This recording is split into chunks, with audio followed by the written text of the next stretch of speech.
Look, no one cares about the work or the process, they just care about the finished product. So how you get to that finished product doesn't really matter all that much. But if you're struggling to get there, here's a 5-method process that I work through to minimize the time and maximize the quality of the lyrics that I write. First off, we have premise, topic, theme, idea, subject, resolution. Basically just having a direction for the lyrics that you're writing. If you have ADHD type symptoms and your brain tends to wander off to abstract subjects that are kind of hard to follow, this will help you know what to write about next and keep track of what you're doing, making it less likely to get distracted by something else. So that's pretty self-explanatory.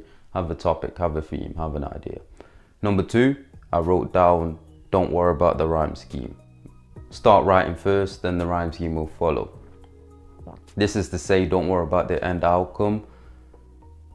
And you can do this by removing the biggest block first. For me, this tends to be rhyme schemes because I want to be this super complex rhyming master, but this a lot of the times takes away from what I'm trying to say in this song and puts a lot of pressure on me right off the bat. So I'll get stuck on the line, have writer's block just for the sheer fact that it doesn't match the rhyme scheme of the previous few lines, which we don't want. I found scrapping that and just focusing on what I'm trying to say works a lot better.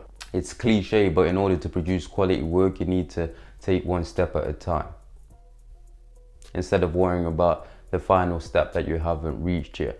This applies to this technique, this tip, because if you're worried about the previous lines, rhyme schemes, or the next rhyme schemes for the next 8 bars, you're not going to have full focus on this one step that you are at now, this one bar, and it might come out mediocre, it might not come out the way you want. So you just need to forget about all the next steps and worry about this one step that you're at now. And I find this helps a lot better.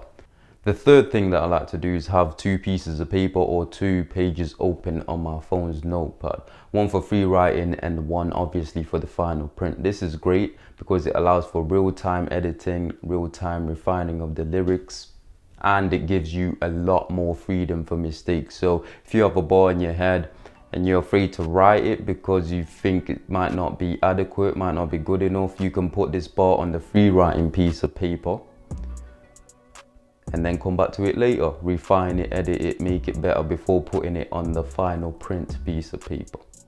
This is also where techniques like free writing and mind mapping come in. You can use this free writing piece of paper to free write and brainstorm ideas for your final print. So this takes all the pressure off you. You can write whatever you want. There's no judgment on this free writing piece of paper. Brainstorm ideas till you have a good flow going, and then you can put it all on your final print piece of paper.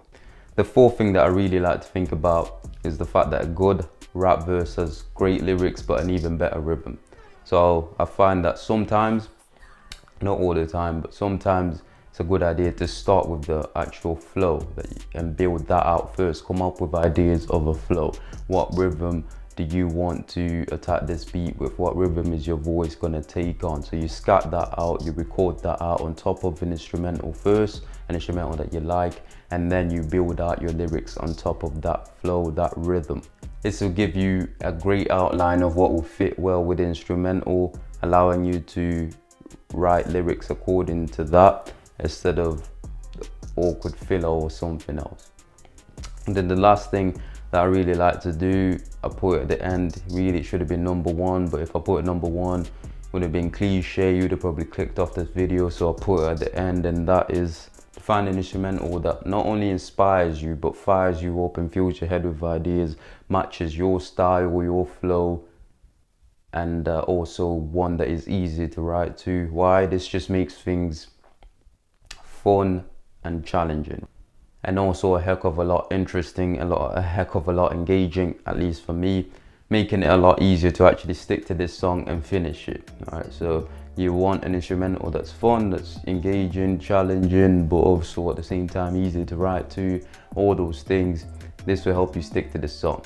This is just the 5-method process that I work through to make sure that I get a good verse out of myself and to get to the end product that I want each and every time. I'm gonna make a part 2 to this video, walking through each one of these in more detail, comparing it to a song that I've written, just so you can see in real time how this might work and get a better understanding of this entire process. you're still here, thank you very much for staying till the end. If you're a subscriber, once again, I'm grateful. The channel would not be alive without you. You're keeping it alive. Thank you. With all that being said, tune in for this part 2 and I'll see you in the next video. Peace.